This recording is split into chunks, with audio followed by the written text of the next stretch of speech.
इस टाइम हमारी एंट्री आगरे के लाल किले में हो रही है और आज आगरे का लाल किला और ताजमहल दोनों चीज़ दिखाएंगे। लेकिन आगरे का लाल किला तो हम दिखाएंगे बाहर से लेके अंदर तक, अंदर फिर उससे भी अंदर, पूरा अंदर तक दिखा देंगे। लेकिन ताजमहल जो है वो बाहर से नहीं दिखाने, सिर्फ अंदर अंदर का दिखाएंगे। जो बाहर का हिस्सा है वो तो सबने देख ही रखा है और सब देखते रहते हैं। लेकिन ताजमहल के अंदर जो मकबरा है मुमताज़ बेगम का, जहाँ पर कब्र बनी हुई है, वहाँ पर बहुत से लोग जा नहीं पाते। आने के बावजूद भी वो बाहर से घूम के चले जाते हैं, क्योंकि बाहर का जो टिकट है वो कम का है और अंदर का टिकट ज़्यादा का है। तो बहुत से लोग अंदर जा नहीं पाते, बाहर से घूम के और थक के वापस आ जाते हैं। तो इसलिए बाहर का तो दिखाने के नहीं, अंदर अंदर का दिखा देंगे। और ये है लाल किला, ये बाहर से एंट्री हुई थी हमारी। अब इसके अंदर जा रहे हैं, फिर इसके भी अंदर जाएंगे, उसके अंदर जाएंगे। ये अंदर वाला गेट है, यहाँ पे लोग आते हैं दूर दूर से, बाहर से भी आते हैं, विदेशों से भी आते हैं घूमने के लिए।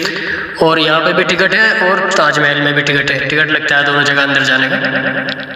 तो ये बादशाह ने बनवाया था, जो मुग़ल बादशाह थे उनकी बनाई हुई चीज़ें हैं सभी। जैसे ये आगरे का लाल किला हो गया, ताजमहल हो गया, दिल्ली का लाल किला हो गया, जामा मस्जिद हो गई, कुतुब मीनार हो गई, बहुत सारी चीज़ें हैं हमारी इंडिया के अंदर जो मुग़ल बादशाह बनवा के गए थे अपने टाइम में। वो तो शौक में सारे काम करते थे और बहुत बड़ी बड़ी चीज़ें बनवा के गए थे वो। अभी जैसे बाहर के लोग आते हैं यहाँ पे घूमने के लिए, तो ये सब उन पुरानी चीज़ों को देखने के लिए आते हैं। और देखो ये हम लाल किले के दर में है, अंदर जो दर बने हुए होते हैं, देखिए आप, ये जैसे विंडो होती हैं, ये पुराने टाइम के बहुत बड़े बड़े दर होते हैं। उस दर में से देखो ये ताजमहल देख रहे हैं।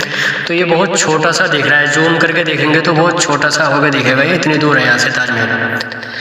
अब इसके अंदर चलते हैं, चलो मुमताज़ बेगम की कब्र के अंदर। ये हमारी एंट्री हुई है, यानी जहाँ पे कब्र है ना मुमताज़ बेगम की, मकबरा जो है, ये उसके अंदर हम आ चुके हैं इस टाइम। ये यहाँ पर कब्र बनी थी, जो बादशाह थे उनकी जो वाइफ थी, उनका इंतकाल होने के बाद जब वो दुनिया से चली गई तो उन्होंने अपनी वाइफ के लिए, उनकी मोहब्बत में पूरा महल बनवा दिया। यानी कब्र के ऊपर चारों तरफ कितनी बड़ी जगह पर महल बनाया है, जिसका नाम ताजमहल रख दिया, क्योंकि इनका नाम मुमताज़ बेगम था। तो इन्होंने मुमताज़ बेगम के नाम से ताजमहल नाम रख दिया इसका।